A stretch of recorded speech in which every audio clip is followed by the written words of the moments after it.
Ang istorya ni Gregor Butch Belgica ay umiikot sa isang buhay na puno ng pagtaas at pagbagsak.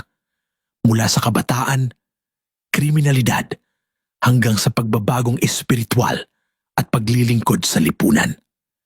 Si Butch Belgica ay lumaki sa Maynila sa panahong maraming kabataan ang nalalantad sa impluwensya ng lansangan. Sa kanyang kabataan, maaga siyang napasok sa mga maling kaibigan at desisyon. Dahil dito unti-unti siyang nalihis ng landas at napunta sa buhay na may kaugnayan sa krimen at karahasan. Sa kanyang kabataan, nasangkot siya sa isang mabigat na kaso na nauwi sa kanyang pagkakakulong. Sa loob ng bilangguan, dito nagsimula ang malaking pagbabago sa kanyang buhay. Sa halip na tuluyang masira, naging panahon ito ng pagninilay at pagbalik loob. Habang nasa kulungan, nakilala ni Butch ang pananampalataya at tuluyang nagbagong buhay. Unti-unti niyang iniwan ang dating pagkatao at nagsimulang magbago ng pananaw sa buhay.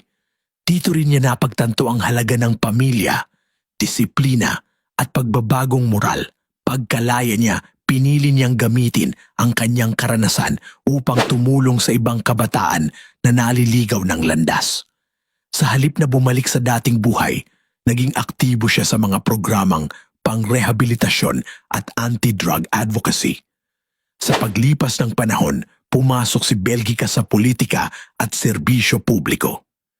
Naging konsehal siya sa Maynila at nakilala sa kanyang mga advokasya laban sa droga at krimen.